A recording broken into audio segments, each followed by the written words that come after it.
Hello, bachcho. Let's read this question. So this question says, what is sliding friction and rolling friction? Explain the causes of rolling friction. Okay, तो चलिए बच्चों, अब हम इस question को start करते हैं।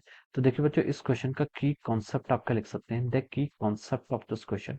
इस क्वेश्चन में देखिए हमें फ्रिक्शन के बारे में बताना है, हमें क्या बताना है, फ्रिक्शन के बारे में बताना है। और फ्रिक्शन भी कौन कौन सा, देखिए एक स्लाइडिंग फ्रिक्शन और एक rolling friction. Okay, so the friction is the key concept of this question. Okay, तो देखिए बच्चों, फ्रिक्शन होता है, फ्रिक्शन आपका देखिए एक ऐसा फोर्स होता है।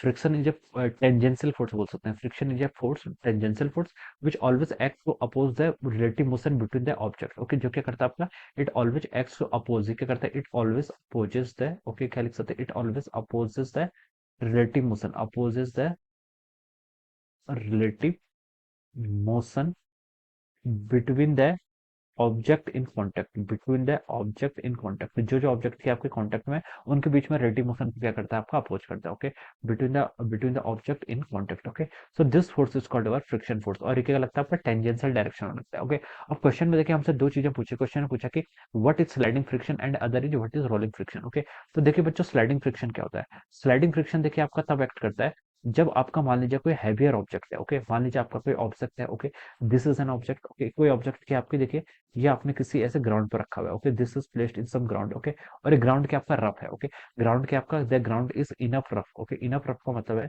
क्या बोल सकते हैं यहाँ पर कि आपका कुछ कोफिशिएंट ऑफ फ्रिक्शन। ओके, इसके पास क्या आपका कोफिशिएंट ऑफ फ्रिक्शन। ओके, तो देखिए बच्चों, जब हम क्या करते हैं, इस पर आपका एक एक्सटर्नल फोर्स लगाते हैं। ओके, जब हम क्या करते हैं, आपका एक्सटर्नल फोर्स लगाते हैं, तब ऑब्जेक्ट क्या करता है, आपका मूव करता है। ओके, पहले देखिए मान लीजिए आपने कुछ एक्सटर्नल फोर्स लगाया, मान लीजिए आपने क्या लगाया, जीरो एक्सटर्नल फोर्स लगाया। ओके, आपने कुछ फोर्स नहीं लगा। ओके, उस वक्त देखिए इस पर क्या लगा, फ्रिक्शन फोर्स लगता है। ओके, फ्रिक्शन फोर्स क्या होता है, friction force will always act opposes the relative motion between the object in contact. तो हम बोल सकते हैं कि अगर इसमें फोर्स इस डायरेक्शन में लग रहा है, तो इस बॉडी की टेंडेंसी क्या है, इस बॉडी की टेंडेंसी मूव करने की इस डायरेक्शन में। ओके, तो हम बोल सकते हैं फ्रिक्शन फोर्स आपका इस अपोजिट डायरेक्शन में लगेगा। Okay, friction force will act in the direction opposite to the direction of the relative motion. Okay, तो देखिए बच्चों, जब आप क्या करते हैं, देखिए ऑब्जेक्ट पर आप फोर्स क्या लगा रहे हैं, राइट डायरेक्शन पर लगा रहे हैं, तब आपका जो फ्रिक्शन फोर्स एक्ट करता है वो क्या करता है, आपका लेफ्ट डायरेक्शन में क्या करता है, आपका एक्ट करता है। ओके, तो ये जो फ्रिक्शन होता है, ओके, जब ऑब्जेक्ट क्या करेगा, आपका मूव करेगा, जब क्या करेगा आपका ऑब्जेक्ट मूव करेगा, तब इसमें एक फोर्स जो आपका बैकवर्ड डायरेक्शन में लगता है, इस फ्रिक्शन फोर्स को क्या बोलते हैं, आपका स्लाइडिंग फ्रिक्शन बोलते हैं। ओके, इसका मैग्नीट्यूड आप लिख सकते हैं, देखिए इसको हम लिख सकते हैं एफ के इजिकल टू आपका mu k into N. Okay, this is our magnitude of the sliding friction, या फिर इसको हम काइनेटिक फ्रिक्शन बोलेंगे। ओके, इसका मैग्नीट्यूड कितना होगा, आपका न्यू के इंटू एन के इक्वल हो जाएगा। ओके, ये ऑब्जेक्ट क्या कर रहा है, देखिए इस सरफेस के ऊपर क्या कर रहा है, स्लाइड कर रहा है, इसके कारण जो फ्रिक्शन आ रहा है उसे हम क्या बोलते हैं, आपका स्लाइडिंग फ्रिक्शन बोलते हैं।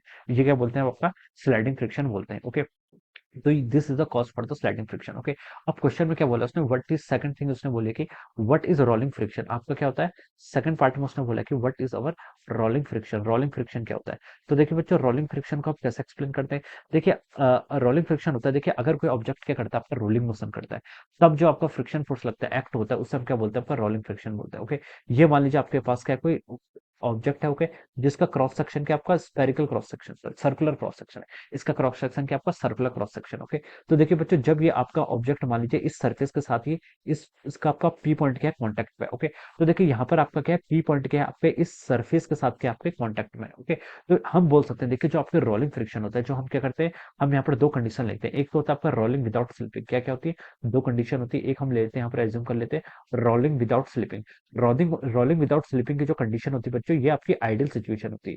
ये क्या होती है, आपकी आइडियल सिचुएशन होती है। ओके, इसमें हम क्या एज्यूम करते हैं, देखिए जब कोई ऑब्जेक्ट आपका करता है, रोल्स करता है, तो इसका एक पॉइंट क्या होता है, जैसे पी पॉइंट के आपका कॉन्टेक्ट है विद द सरफेस, सरफेस के साथ क्या आपका कॉन्टेक्ट पे, तब यहाँ पर हम बोल सकते हैं यहाँ पर आपका कोई भी फ्रिक्शन फोर्स नहीं लगता है। Okay, there is no friction force, यहाँ पर क्या लगता है आपका, there is no friction force acting between the point P and the surface S. Okay, तो ये जो सिचुएशन है एज्यूम करते हैं, ये आपका आता है किसमें, रोलिंग विदाउट स्लिपिंग। ओके, देखिए विदाउट स्लिपिंग का क्या मतलब है, यहाँ पर आपकी स्लाइडिंग नहीं हो रही, स्लाइडिंग नहीं हो रही मतलब आपका फ्रिक्शन फोर्स नहीं एक्ट कर रहा है। ओके, तो हम बोल सकते हैं ये ऑब्जेक्ट क्या करेगा, आपका कंटिन्यूअसली क्या करेगा, आपका रोलिंग कर रहा है। रोलिंग मोशन को हम ऐसे भी समझ सकते हैं, ये मान लीजिए अगर आपका एक्सिस है, तो इस एक्सिस के अबाउट हम बोल सकते हैं ये जो ऑब्जेक्ट है आपका, ये आपका जो सर्कुलर क्रॉस सेक्शन का ऑब्जेक्ट है, it is performing pure rotational motion. ये क्या कर रहा है, इस ऑब्जेक्ट, इस पॉइंट के अबाउट, ओके, इस एक्सिस के अबाउट क्या कर रहा है, आपका प्योर रोटेशनल मोशन क्या कर रहा है, परफॉर्म कर रहा है। ओके, लेकिन ये सिचुएशन देखिए जो आपकी होती है, this situation is called ideal situation. ये आपकी कब एक्ट करती है, ये आपकी आइडियल सिचुएशन में एक्ट करती है। ओके, इन जनरल ये रिजल्ट आपका क्या होता है, ट्रू नहीं होता है। ओके, कोई भी ऑब्जेक्ट अगर आपका रोल्स करता है,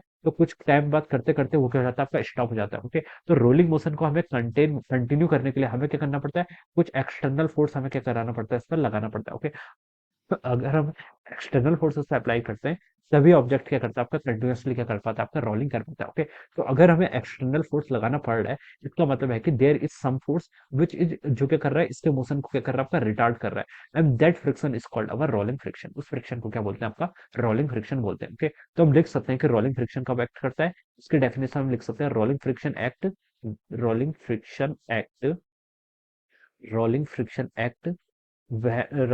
एक्ट क्या लिख सकता है, rolling friction act when object of circular cross section, क्या लिख सकता है, when object of circular cross section, when object of circular cross section, okay, when object of circular cross section perform rolling motion, क्या करता है आपका perform rolling motion. Okay, क्या करता है आपका रोलिंग मोशन को क्या करता है आपका परफॉर्म करता है, तो उस केस में बोल सकते हैं आपका क्या होता है आपका रोलिंग फ्रिक्शन क्या करता है आपका एक्ट करता है। Okay, so this is the situation. Okay, अब देखिए आपका थर्ड पार्ट में क्वेश्चन में क्या बोला है, explain the causes of rolling friction के आपके कॉजेस बताने। ओके, तो देखिए बच्चों मान लीजिए आपके पास कोई ऑब्जेक्ट, ओके, ये आपका क्या है, कोई आपका सर्कुलर क्रॉस सेक्शन का ऑब्जेक्ट है। ओके, अब देखिए अगर ये किसी सरफेस के ऊपर रखा है, ओके, किसी सरफेस के ऊपर रखा है तो यहाँ पर देखिए क्या जनरेट करता है, यहाँ पर एक आपका हम्प जनरेट करता है, हम्प या फिर डिप्रेशन। ओके, इस तरीके से देखिए जैसे आपकी जो आपकी गाड़ी होती है, ओके, जो आपकी क्या होती है व्हीकल्स होते हैं, व्हीकल्स का जो देखिए व्हील होता है, अगर वो किसी देखिए किसी ऐसे सरफेस के ऊपर से ट्रेवल करते हैं, मान लीजिए किसी रेत के ऊपर से देखिए अगर वो ट्रेवल करते हैं तो आपने देखा होगा उनके क्या हो जाते हैं इंप्रेशन वहां पर छूट जाते हैं, वहां पर क्या जाते हैं इंप्रेशन हो जाते हैं। ओके,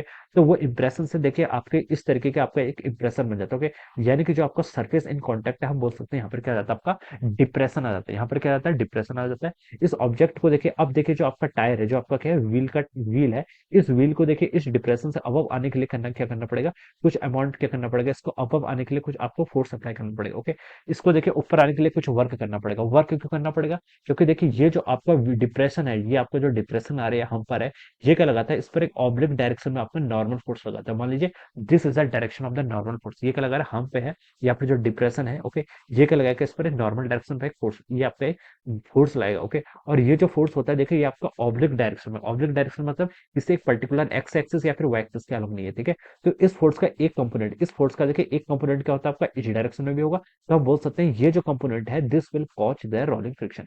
ये कंपोनेंट देखिए ये जो आपका कंपोनेंट है ये आपका ऑब्लिक डायरेक्शन में है। ओके, मान लीजिए ये एक्सिस आपकी एक्स एक्सिस है, this is our Y axis, तो ये आपका एक्स वाई एक्सिस का अलग नहीं, जबकि किसी एक इन दोनों इस प्लेन पर लाई कर रहा है। ओके, तो इसका एक कंपोनेंट देखिए आपका नेगेटिव वाई एक्सिस के अलॉन्ग भी है, जो क्या करता है आपका कॉज करता है, क्या करता है आपका रोलिंग फ्रिक्शन के लिए जो आपका क्या है रिस्पॉन्सिबल है। ओके, तो हम इसको देखिए इस तरीके से क्या समझ सकते हैं। ओके, और रोलिंग फ्रिक्शन देखिए आए किस लेता है, कोई भी ऑब्जेक्ट अगर रोलिंग मोशन करता है तो वो कुछ टाइम बाद आपका स्टॉप हो जाता है। अगर हम चाहते हैं कि वो कंटिन्यूअसली मूव करे, ओके, तो हमें सब एक्सटर्नल फोर्स लगाना पड़ता है, और वो एक्सटर्नल फोर्स हम क्यों लगा रहे हैं, बिकॉज आपका यहाँ पर क्या लग रहा है आपका रोलिंग फ्रिक्शन लग रहा है, और एक्सटर्नल फोर्स क्या करता है आपका उस रोलिंग फ्रिक्शन को क्या करता है ओवरकम करता है, और तब आपका ऑब्जेक्ट क्या कर पाता है रोलिंग मोशन कर पाता है। ओके, तो हम ऐसे इसको क्या समझ सकते हैं। Okay, so this is the cause of the rolling friction. Cause of the rolling friction क्या है, जो आपका देख यहाँ पर क्या there is a normal force which is applied by the depression और हम ऑन दिस व्हील। ओके, इस व्हील पे लगा रहा है and it is oblique in direction, ये क्या आपका ऑब्लिक डायरेक्शन में है, तो हम बोलते हैं it has a component, it has a that जो आपका नॉर्मल फोर्स आ रहा है it has a component, okay, which is perpendicular जो क्या sorry which is parallel to the cross section. Okay, जो आपका देखिए ये सरफेस है, सरफेस के क्या आपका पैरेलल कंपोनेंट है, that means it is opposing the relative motion, ये क्या कर रहा है आपके relative motion of this wheel को क्या कर रहा है आपको अपोज कर रहा है। ओके, तो हम बोल सकते हैं कि बिकॉज ऑफ दिस कंपोनेंट, यही कंपोनेंट आपका क्या कहलाता है, this is called the component for the rolling friction, ये क्या आपका this is the cause for the rolling friction. Okay, so this will be the answer of this question, ये क्या हो जाएगा इस क्वेश्चन का आपका आंसर हो जाएगा। Okay, so I hope you all understood this concept, all the best and thank you so much.